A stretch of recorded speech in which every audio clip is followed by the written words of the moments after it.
أعوذ بالله من الشيطان الرجيم بسم الله الرحمن الرحيم الحمد لله رب العالمين والصلاة والسلام على خير خلقه محمد وعلى آله وصحبه أجمعين رب اشرح لي صدري ويسر لي أمري واحلل عقدة من لساني يفقه قولي اللهم أرنا الحق حقا وارزقنا اتباعه وأرنا الباطل باطلا وارزقنا اجتنابه برحمتك يا أرحم الراحمين آمين والحمد لله رب العالمين أما بعد. So, Assalamu alaikum wa rahmatullahi wa barakatuh. Today we're carrying on with the things that do not invalidate the fast. We came up to number 23. Last Sunday we didn't have lesson. I apologize for not sending any messages. But inshallah we're going to carry on as usual. Nothing's changed. We are at number 23, the things that do not invalidate the fast. So our subject is the fast. In the subject of fasting, we have things which don't invalidate the fast, that do invalidate the fast. The things that do invalidate the fast are split into two. Those things that require expiation, the kafara, the 60-day consecutive fast, and those things that do not require it. Therefore, right now we are again reading the things that do not invalidate the fast. Now, make sure, as a warning to those maybe that aren't following on through the WhatsApp messages, make sure that no children listen to this lesson today, because we're going to be talking about subjects for adults. So I'll give you a couple of seconds now to either put in some headphones or earphones, or maybe listen to this lesson later on. Make sure that no children are listening to this lesson, inshallah. Now, the things that don't invalidate the fast, I'm going to say break the fast. That's something I'm used to saying. So if you hear me say break the fast, that just means invalidate the fast, yeah? To expel a morsel of food from the mouth upon remembering the fast. So remember, as long as someone remembers fasting, they can break the fast, as in things they do will break the fast. If someone forgets that they're fasting, then basically nothing they do will break their fast, okay? So to expel a morsel of food from the mouth upon remembering the fast. So let's say you forgot you were fasting, you remembered, and you took whatever was in your mouth out. That does not break the fast. Or upon the entrance of true dawn, okay? So either you forgot you were eating, then you remembered, or you were eating your sahur and the alarm started ringing, yeah? So the second you hear the alarm ringing, you remove the food from your mouth. That does not invalidate the fast. So good job. If one swallows the morsel before expelling it from the mouth, so let's say you had a whole mouthful of food, you took some out, but you swallowed some. One makes up the fast and expiates. Okay. So you need to do qada and 60 days. Okay. So number 87 here. This is because a person does not typically have an aversion to such food items. Okay. So if one swallows the morsel before removing it from the mouth, that is the same as eating food. Okay. There's no difference there. That's not something that's disliked by a human being. Okay. We eat food which is already in our mouths. So if one swallows it after taking it out of the mouth, okay, and it is not hot, so this is going to be disgusting. And the reason that you don't expiate, you don't do kafara. Expiate means kafara. I'm more used to saying kafara, so I'm going to keep saying kafara. Whenever I say kafara, just understand the 60-day fast, the punishment basically. So the reason one doesn't do kafara here is because it's going to say you remove the food from your mouth and it's gone cold and then you eat it again. Because this is disgusting, typically disgusting things don't require a kafara. They don't require you to expiate.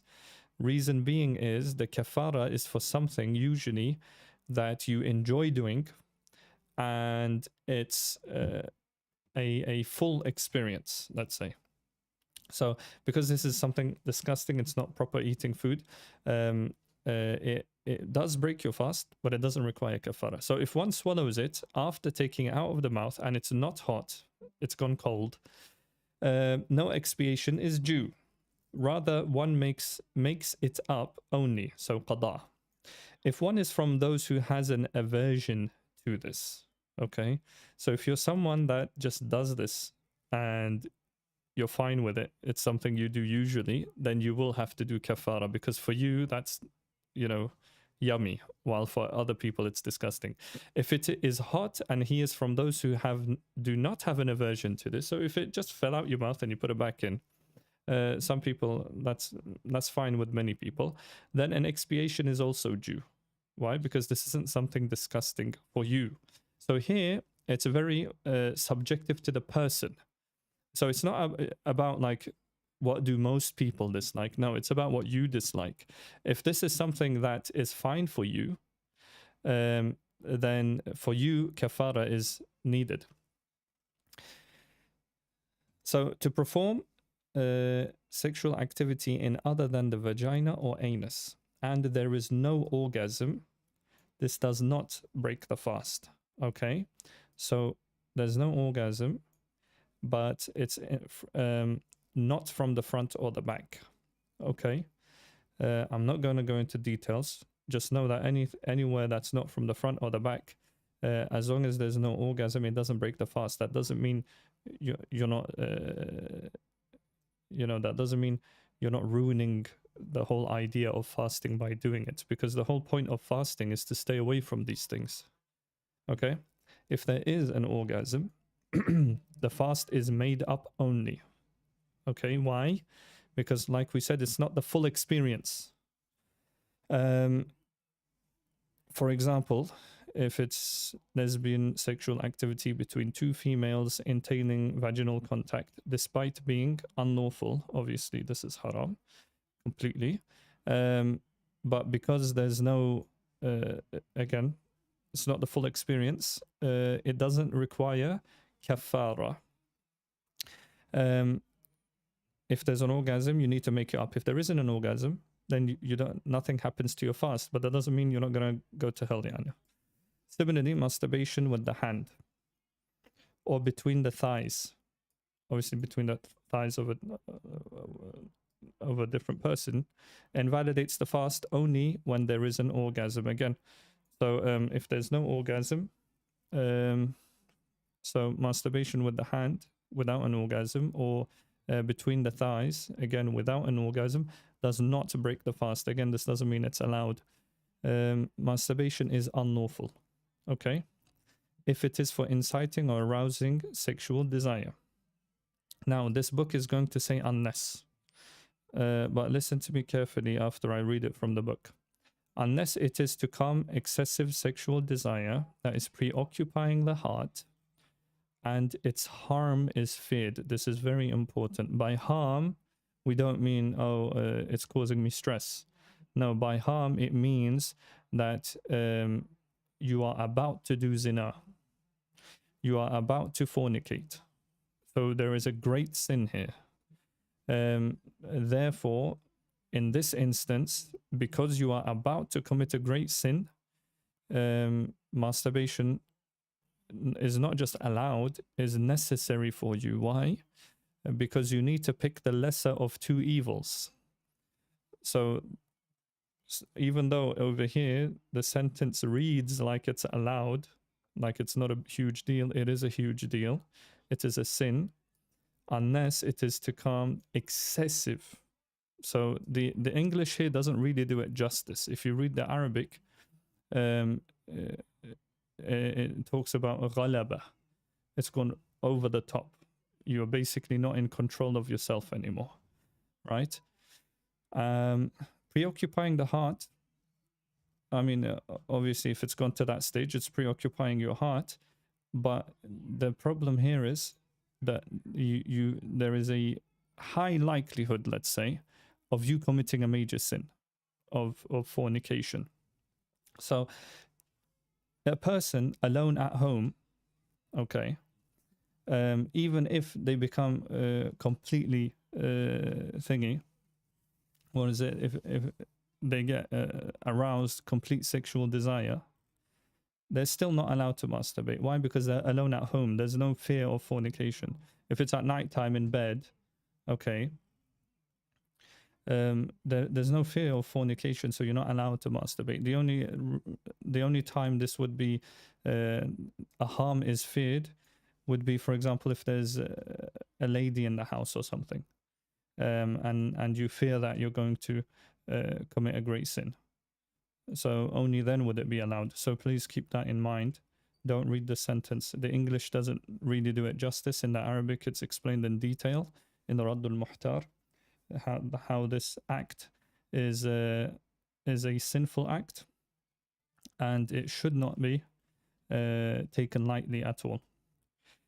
There is a hadith about this where the Prophet sallallahu alaihi wasallam curses the person that does this. Okay, the masturbation. So there is a curse of the Prophet. So keep that in mind. Yeah. This is if one is a bachelor or is married but unable to reach his wife due to an excuse. Obviously, if you're married and you've got a wife, you're not allowed to masturbate at all. Now, for the front part of a man, now because I'm live on YouTube, I'm trying not to get in trouble. So for the front part, to penetrate an animal or a corpse without an orgasm. Okay, why? Because again, it's not the full experience, and this is like disgusting. An animal or a corpse. Okay, even though this is unlawful, obviously, we don't even have to say that. That's quite obvious. As for when there is an orgasm, the fast is made up, but there's no expiation. Why? It's not the full experience. Now, touching the genital region of an animal and having an orgasm yourself does not invalidate the fast. Why? Because there's no sexual intercourse here. In contrast, touching the genital region of a woman or kissing her invalidates the fast if accompanied by an orgasm, because this does entail a sexual act. An orgasm caused by his wife touching him, but not in the terms of masturbation, does not invalidate the fast unless he forces himself into an orgasm. Okay, so in general, just stay away from all these sexual acts when fasting. And don't be weird. To taste or chew something in the mouth does not invalidate the fast. Okay, so tasting or chewing does not invalidate the fast, even though it is somewhat disliked.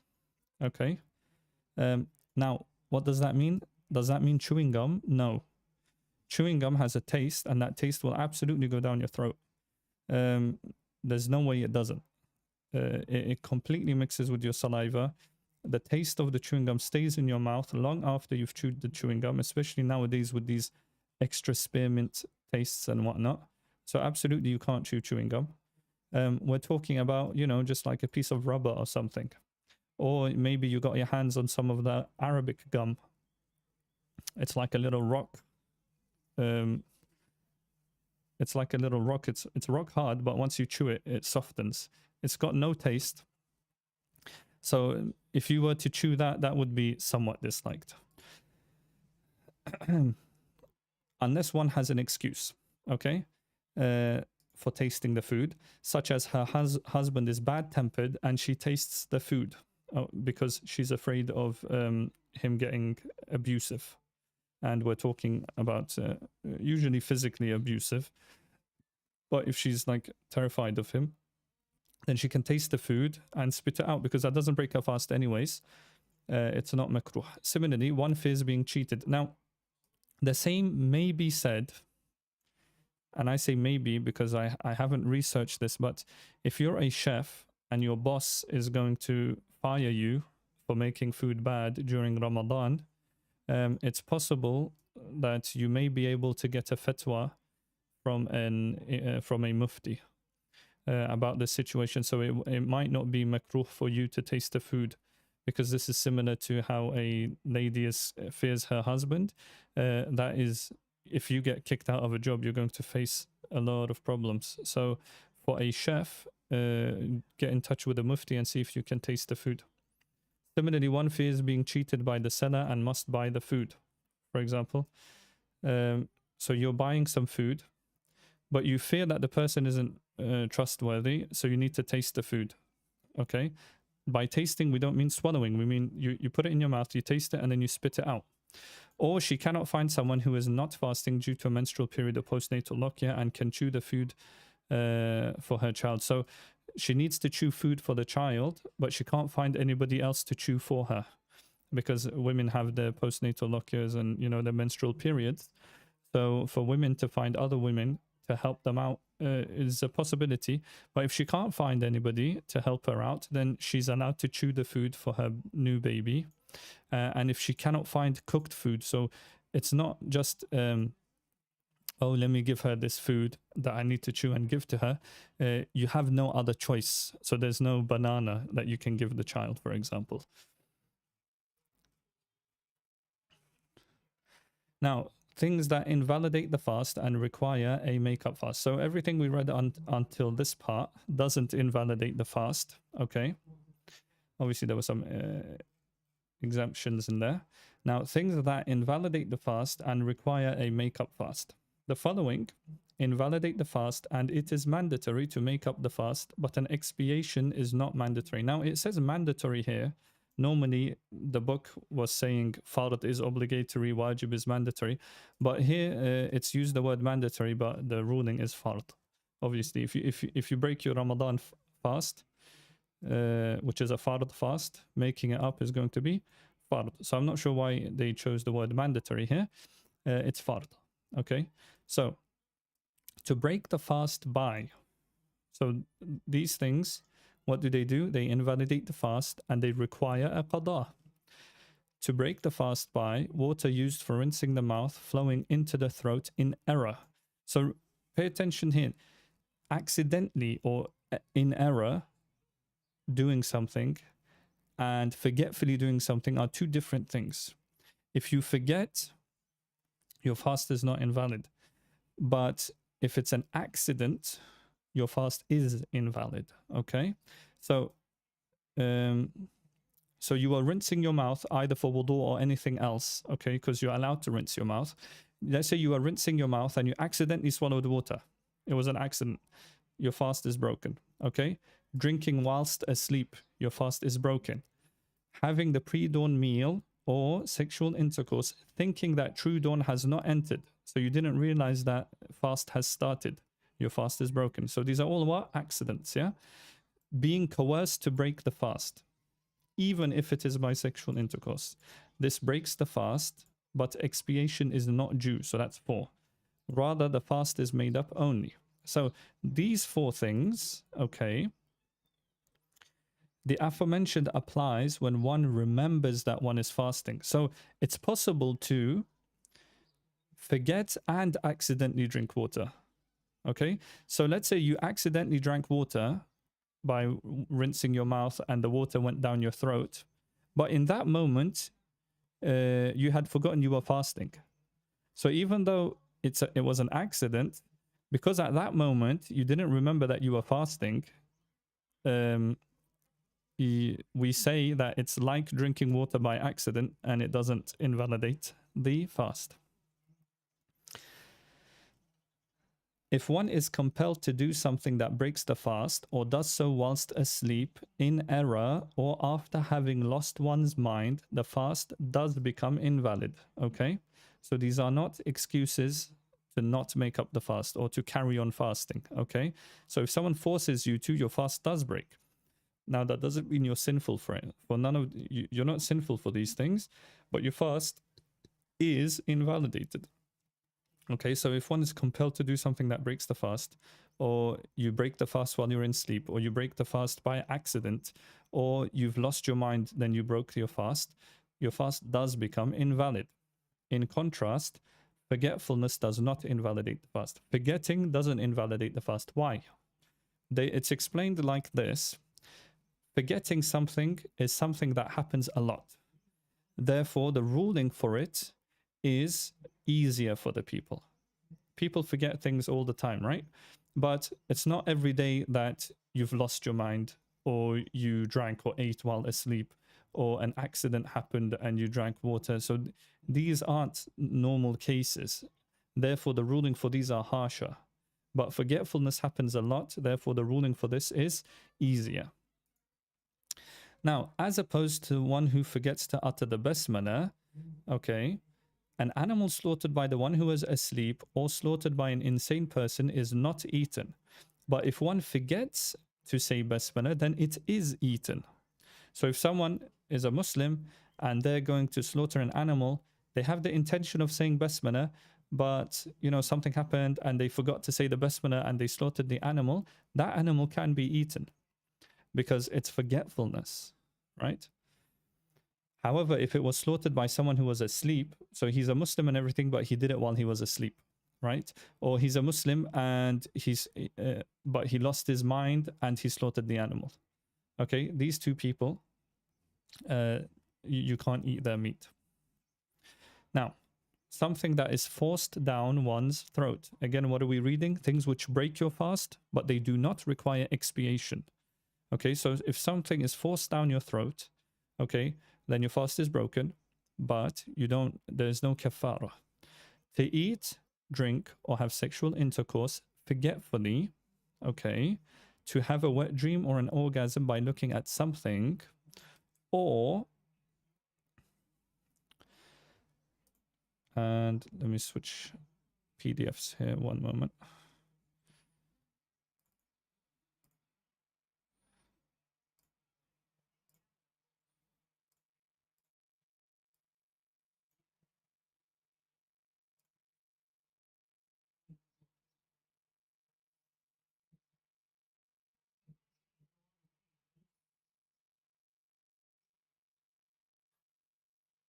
Okay, so what were you saying? What were we saying?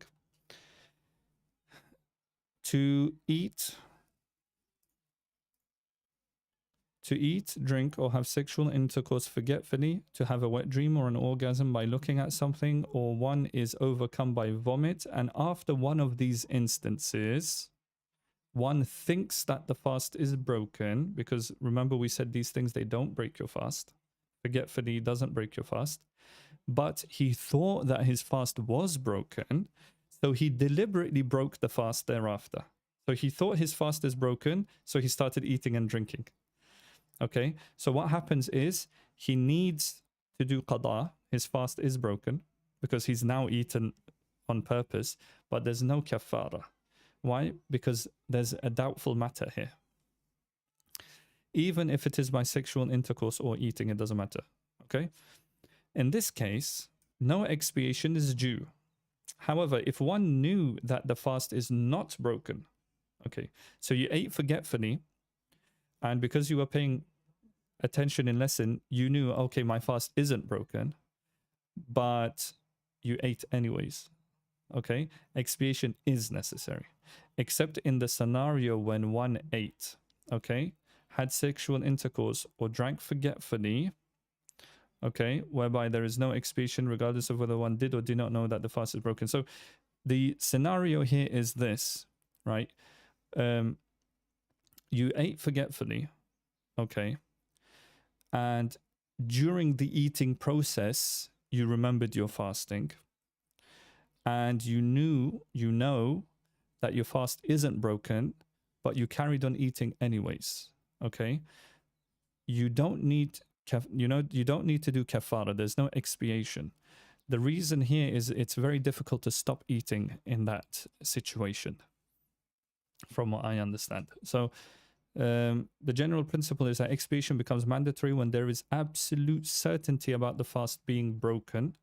Any obscurity results in the expiation falling away. In this case, the difference of opinion with Malik results in uncertainty, and hence there is no expiation. Okay, so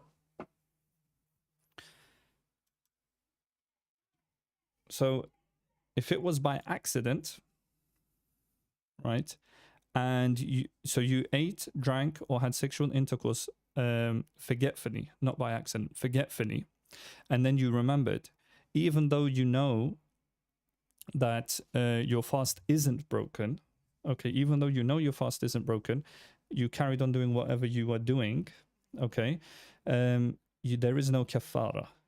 The reason being is Imam Malik has a different opinion. Now you're probably wondering, we're Hanafi, so why do we care about what Imam Malik is saying? You might think that way. Us Hanafis, including the other madhahib, we care about what the other madhahib say. So we don't pretend like Imam Malik's not a scholar. We don't pretend like he doesn't know anything, hasha. Because Imam Malik has given a ruling saying the opposite of what we're saying, what do we say? There's a doubt here, a doubt. And because of this doubt, we're unable to tell someone to do kafara because we need to be absolutely sure. To tell someone to do kafara, 60-day fasting one after the other, is a punishment. So to be able to give a punishment, right? So we think of it as a punishment. To be able to give this punishment, we need to be absolutely certain that, you know, of the ruling. However, but because Imam Malik said something else, we can't be absolutely certain. Now, however, what did we say? To have a wet dream or an orgasm by looking at something, if this happened and you knew that your fast wasn't broken and you ate on purpose, then you would have to do kafara. Okay, so the only place where you don't have to do kafara is this. So you forgetfully ate, drank, or had sexual intercourse, and then you remembered, and then you knew that your fast was not broken, and then you ate on purpose. That's the only situation where you don't need expiation. But these other things, if you know that your fast isn't broken, okay, then you're not allowed to carry on eating or drinking or whatever. And if you do, expiation is required because you know you weren't fasting. Because you know you were still fasting. If one is overcome by vomiting and a mouthful of vomit exits, and one makes it all or an amount greater than a chickpea in size, return back down the throat on purpose, the fast is invalidated, okay? But no expiation is due, okay? So it didn't happen on purpose, it happened by itself, lots of vomit, but you swallowed on purpose, and it was more than a chickpea, then your fast is invalidated, but there's no kafara. Why? Because this is something disgusting. Disgusting things don't require kafara. If one deliberately induces vomit, that is a mouthful, and one remembers one is fasting, the fast is invalid, regardless of whether one made the vomit return back down the throat or not. So the act of vomiting itself breaks the fast if you do it on purpose, and it's a mouthful. Okay, if you do it on purpose and it's a mouthful, even if you don't swallow anything, your fast is broken. The act of vomiting breaks the fast. But if it comes by itself and you don't swallow anything, then you're fine. Your fast is fine. But if it comes by itself and you swallow on purpose, then your fast is invalidated. Okay. Deliberately inducing vomit that is less than a mouthful does not invalidate the fast, even if all the vomit returns back down the throat or one makes it return back down. Okay, so if it's less than a mouthful, we pretend like it's nothing happened.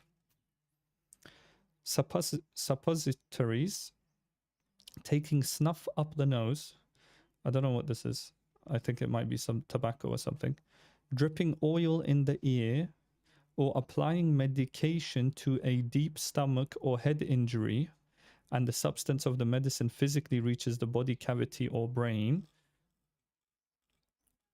This does what? It invalidates the fast, but it does not require kafara. Okay? So dripping oil in the ear, you got to make sure you don't do this. Now it's going to say, traditional scholars believe there was a passageway between the ear and the body cavity. However, modern science contradicts this. Therefore, dripping oil or medication into the ear does not break the fast. However, Um, since it's written in the books that it does break the fast, you should still be careful.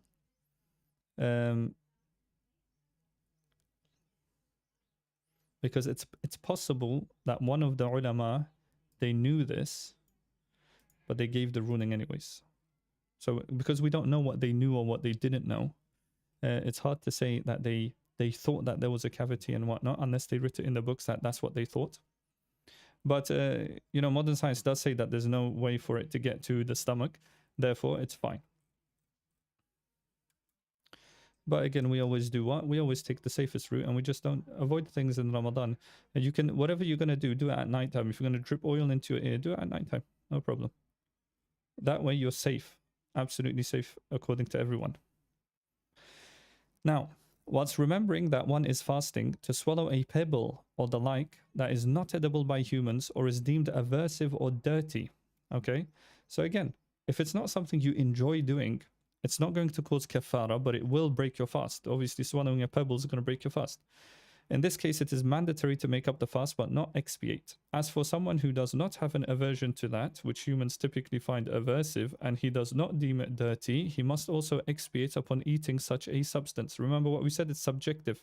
If you don't mind it, and you enjoy it, let's say you enjoy eating rocks, for you, you need to do kafara. But for anybody else, they don't need to do kafara. Similarly, in the following cases, it is mandatory to make up the fast, but not to expiate. A, to eat uncooked rice, dough, flour, or large quantities of salt all at once. Okay, because these things are not nice.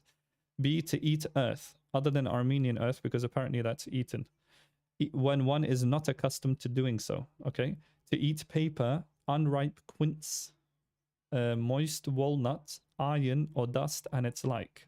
So anything that you dislike, okay, these aren't things that people eat, right? Anything that you dislike breaks your fast because you're eating something, but it doesn't require kafara because it's disgusting. Throughout Ramadan, one withheld from that which invalidates the fast but does not intend to fast or break a fast. So throughout Ramadan, one withheld from that which invalidates the fast but did not intend to fast or break a fast. Okay, so if someone doesn't fast at all, but he still never did anything which invalidates the fast, what do we say? He has to do qada. So his fast is invalid, but there's no kafara, because kafara is for those that start fasting and break it. So you leave your fast midway. That's kafara. A side note on this, right? So somebody might say, then not making an intention to fast is better than intending and breaking the fast. Someone might say that. Why? Because the ruling is, if you don't intend to fast, you only have qada. But if you do intend to fast and you leave it midway, so you eat on purpose, then there is a qada and there is an expiation on top of that. So someone might think that not making the intention to fast is better. But I've heard people say, ulama say, that expiation means what? If you do it, normally the sin falls away, you're forgiven. The fact that not making an intention doesn't have an expiation means that it's such a grave sin that it's left for the other world. So I've heard scholars say that. So don't go around not making intention in Ramadan to not fast, because Allah openly says it in the Quran. It's one of the 5 pillars of Islam. Now, to make up in the morning without having formed an intention to fast during the night and then deliberately eat. So again, this person, he hasn't made an intention to fast, and the next day he ate. Because he wasn't fasting in the first place, there's no kafara, but there is a qada, obviously. One wakes up as a traveler having intended to fast during the night and then intends to become a non-traveler and eats. Okay, so he woke up a traveler in the morning. So he's fasting because he intended to fast, and he's woken up a traveler, and then he intends to become muqim.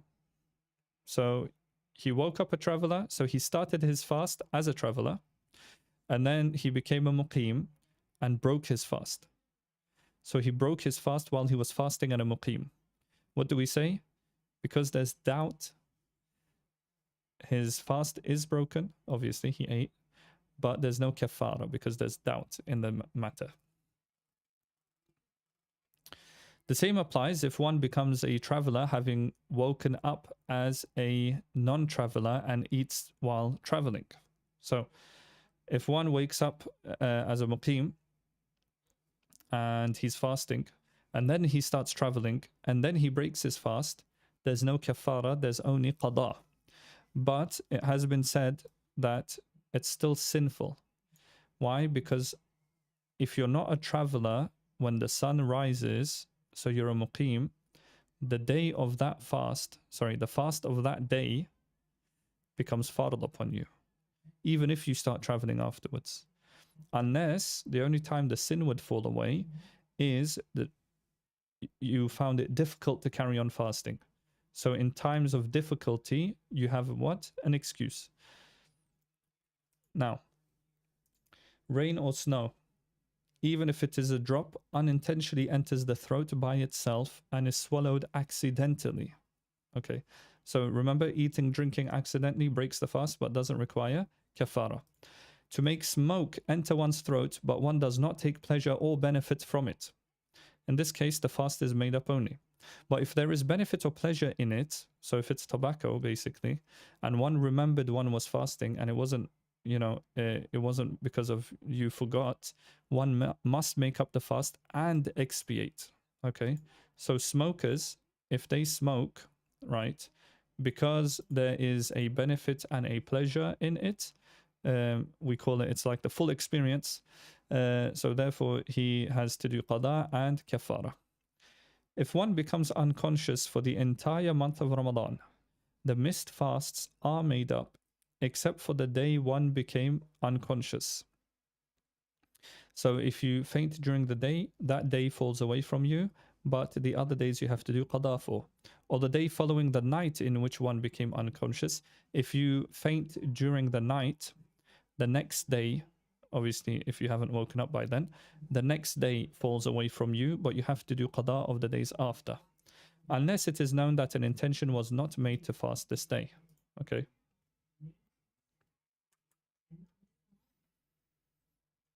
Which means, for example, one was a traveler or sick. Now, if one becomes insane for a part of the month, okay, so during Ramadan, yeah, you became insane for a couple of days. One makes up that which was missed, regardless of whether one was insane as a child or insanity appeared after puberty. It doesn't matter, okay? If the insanity encompasses the entire period in which it is possible to initiate fasting, such that one regains sanity during the night only, so he's someone who's only coming to his senses at night time, but he's unable to fast during the day, or during the day after the prescribed time for forming the intention expires, no makeup is performed. Why? Because it's impossible for him to fast. He's unable to make the intention. In the following cases, if one has in the following cases which we're about to read, if one has an orgasm, only the fast is made up. Okay? Sexual intercourse with the corpse of a woman, sexual intercourse with a child, with a minor, sexual intercourse with an animal, attaining sexual pleasure from the thigh or stomach of a woman, kissing, even if it is lustful, such that he is sucking her lips, and F, touching a person. Okay, so if there is an orgasm, which is the condition here, the fast is made up, but there's no kafara. If other than a fast of Ramadan is invalidated, one only makes up the fast. Okay, so maybe this is why it said it was mandatory in the beginning. Okay, if other than a fast of Ramadan is invalidated, remember what we said, the nafila fasts, the wajib fast, one only makes up the fast. There is no kafara for anything other than Ramadan. It doesn't matter if it was wajib, it doesn't matter if it's a sunnah, a nafila, whatever.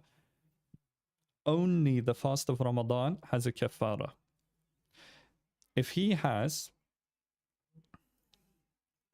Now, if a man has sexual intercourse with a woman while she is asleep, she only makes up the fast, while he must make up the fast and also expiate if he remembered that he was fasting.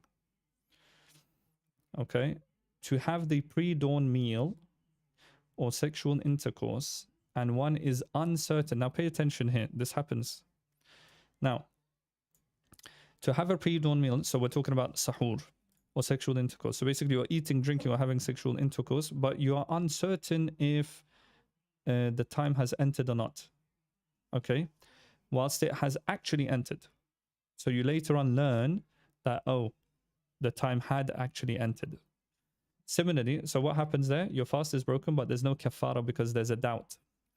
Similarly, if one breaks the fast with compelling surety that the sun has set, whilst the sun actually remains on the horizon. So he thought that the sun had set, but with certainty. It wasn't like maybe the sun set. He's like, I'm pretty sure the sun sets now. Because for him, it may seem quite dark and whatnot. But then he later on realizes, oh, the sun didn't actually set. Okay. The fast is made up only. This can actually happen when, so let's say you've got the app on your phone, right? And the app says that it's Maghrib time. So what do? You start eating. And then later on you realize, oh, that was according to London, or that was according to Scotland or whatever, and you had forgot to change the location. So when you change the location to Liverpool, it says, oh, there's still 5 minutes. So that can happen. It happens a lot. So you thought with absolute certainty, because the app was telling you that it's Maghrib time, the azan's been read and everything, right? So you started eating. You had absolute certainty, and then you realize, oh no, I'm wrong. What happens? You do qada, but there's no kafara. The fast is made up only. In these cases, if the reality does not become evident, the fast is not made up. So let's say you never realized.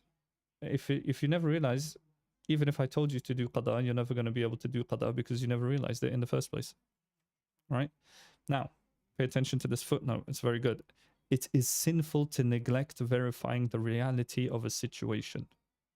So you had a doubt and you're like, never mind, let me not check. This is sinful when there is a doubt. Furthermore, it is narrated from Abu Hanifa that it is wrongful, Isa, to eat when there is doubt. And one has impaired vision, it is a moonlit night, it is cloudy, or due to difficulties caused by one's location.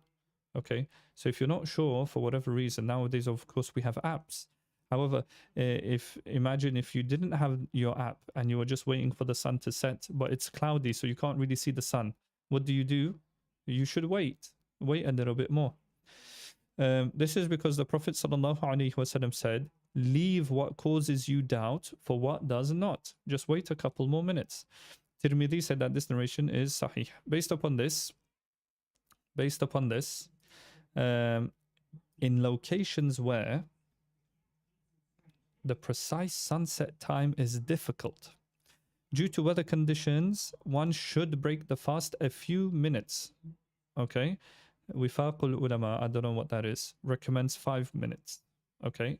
After the sunset time derived by astronomical calculations. So the app on your phone, if it says, let's say 7 p.m., wait 5 past 7 p.m.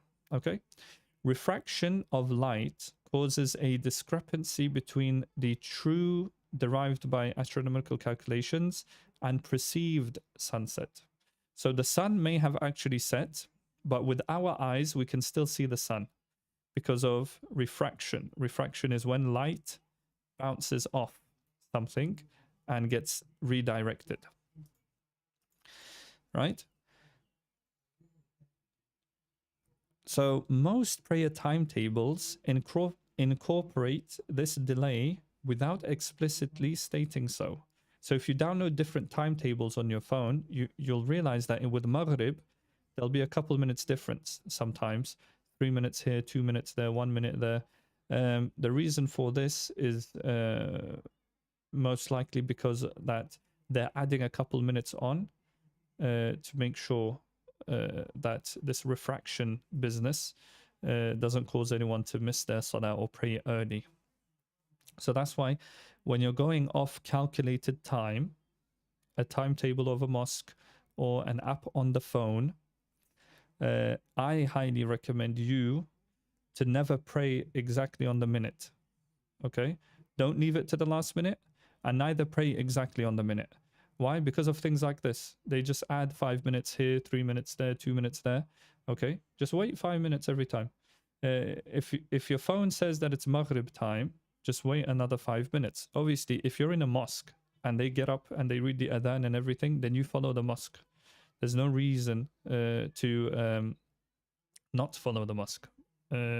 You need to make sure that the unity is not broken. So you can't just sit down while they're praying. But other than that, if you're at home, don't pray exactly on the same minute that your phone says, because these are all calculated times. It's possible that there's, and you know, it says a minute there, but it doesn't say the seconds. So it's unlikely that the sun sets exactly at 7:07:00 seconds. Okay. So therefore, because we don't know the seconds, and we don't even know if it's the exact same minute, always wait 5 minutes, and never pray that late anyways. You're not supposed to, but never pray too early. Don't pray exactly as your phone has read the adhan. Same goes for Ramadan. If your phone says that it's Maghrib, I know everybody rushes, but try and wait 1 or 2 minutes. This doesn't go against the hadith of the Rasul sallallahu alaihi wasallam, where he says, "Be fast when opening your fast." This is, in fact, according to the hadith, where the Prophet sallallahu alaihi wasallam says, "What? Stay away from that which is doubtful." And because it's a calculation, it could be wrong, or there may still be some seconds. You don't want to break your fast immediately as your phone says it's Maghrib, and then realize, you know, on the day of judgment that you were 10 seconds early.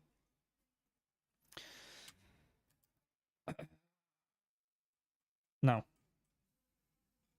what is it going to say? If 2 people testify that the sun has set, and 2 testify that it has not set, and 1 breaks the fast, and thereafter it manifests that the sun had not set, only a makeup is performed. Why? Because there's doubt. If this was concerning the entrance of true dawn, a makeup and expiation is performed. Okay, so if it's according to sunset, you only do qada. But if it was according to sahur, then you do qada and you expiate. Why? Because you should stop fasting there. Okay? The reason is, an affirmative testimony is a claim that something happened, whilst a negative testimony is not a claim that anything happened. Hence, a negative testimony is not reckoned when an affirmative testimony exists. What does this mean? Someone testifying that something happened is stronger than someone testifying that something did not happen. Okay? So if somebody says that the sun has set and someone says the sun has not set, the positive affirmation, the positive testament is stronger. Therefore, if you follow that person and you eat and then it turns out that he was wrong, the 2 people, obviously I'm saying he, but 2 people, it turns out they were wrong, then you have an excuse and you don't need an expiation. However, when it comes to sunrise, right, Fajr, the true dawn, the roles are flipped. So someone is saying that the true dawn has happened, and someone is saying that it has not happened, and you carry on eating, following who? The negative one, not the positive one, then that's your fault. You shouldn't have followed them, so you need expiation. Okay, so just know that the positive testament is stronger than the negative one. So testifying, if people are testifying, the positive one is stronger. Now, it is permissible to break the fast based on compelling surety. Okay, so if you're pretty sure, you're not 100% sure, but you're pretty sure that the sun has set, you're allowed to break your fast. Okay, and in our times, the sound of a cannon, that happens in Turkey, but I don't know if it happens in any other country, imparts compelling surety. Okay, you could also say that your phone app does this also. So because the sound of a cannon will be regulated usually by the state, usually, or it'll be somebody whose job it is to make sure that the sun has set. So what does the sound of the cannon mean? That means at Maghrib time, they fire a cannon, or in Turkey they pop a huge, like they can either fire a cannon, obviously it's not a real cannon shot, but or they pop like a big balloon or something, which makes a huge loud bang. Hearing this, so that's meant as basically like an adhan, but it's not an adhan. It's just to tell people that the fast has started or the fast has stopped. So this imparts compelling surety. Why? Because it's that guy's job. So if the mu'adhin reads an adhan for Maghrib, that's the same thing, right? If he starts reading the adhan, for you, that's compelling surety. Okay, if it turns out that the mu'adhin was wrong, you don't need to do kafara. Why? Because that for you, that was compelling surety. Now, know that everything in which the expiation is dropped, everything we read until now basically, applies when the act is not repeated time and again with an intention of disobedience. Okay, what did we say? For example, masturbation was one of them, right? So one time it won't require kafara, but if you do it over and over, okay, then it does require kafara. Again, eating rocks, for example, you ate a rock, no kafara. But if you do it again and again with the intention of breaking your fast, then this requires kafara. If one does this, expiation is mandatory by way of reprimand, then he does deserve the punishment. Okay, now what is apparent is that expiation becomes mandatory when the act is repeated for the second time. So you did it one time, no kafara. You do it again at all throughout your life, okay, then kafara. If one did not intend disobedience, namely to break the fast, expiation is not mandatory. Okay. So, for example, you drank by accident.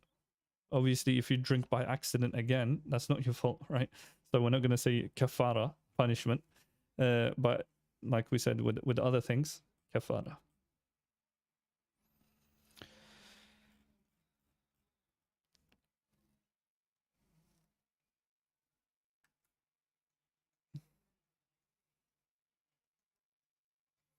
We'll read this real quick, just so we can finish fasting quickly.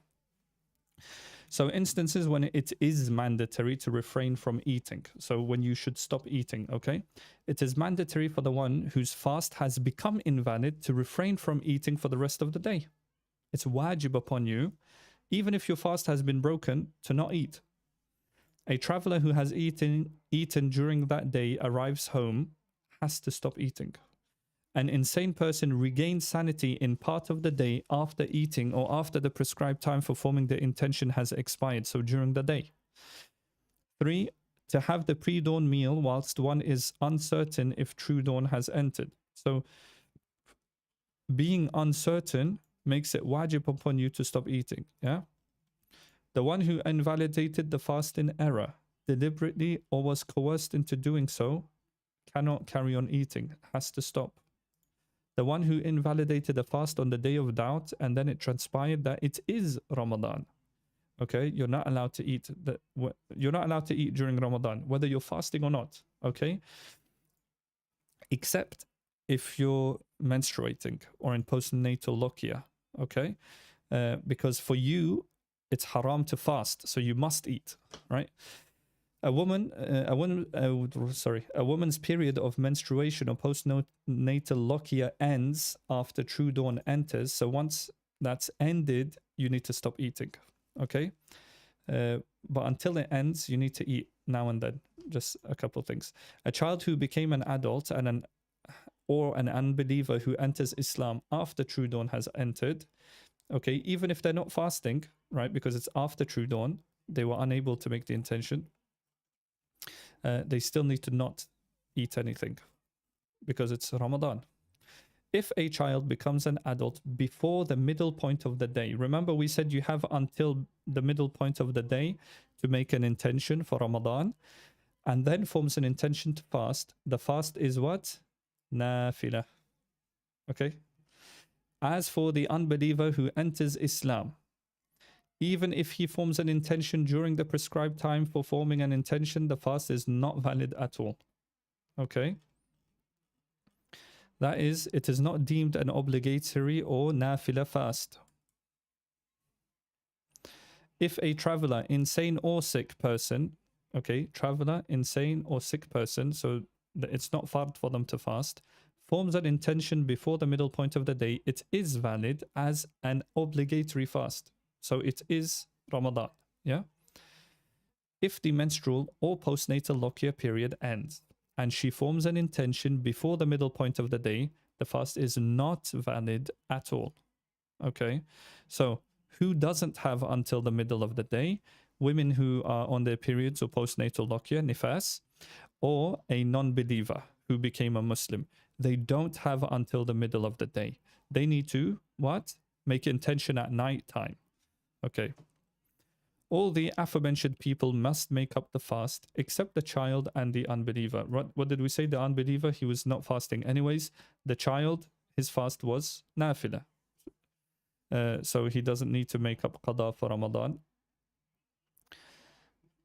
The guardian commands the child to fast when the child can endure it, and beats him for neglecting it upon reaching 10 years of age, is what the book says. And we are online live.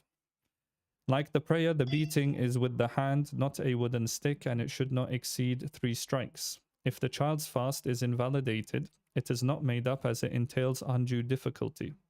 In contrast, the child is instructed to repeat an invalidated prayer. Okay? So if the child breaks his fast, you don't need to make him do qada. Okay? But if he breaks his salah, you need to make him do the salah again, because that's not hard. It only takes 5 minutes. I mean, for a kid, it's like 2 minutes. Okay, we'll stop here, inshallah. Things that invalidate, and it is mandatory to expiate. Okay, the kafara and qada. So 61 days in total, 1 day qada, 60 days kafara. وآخر دعوانا إن الحمد لله رب العالمين وصلى الله على سيدنا محمد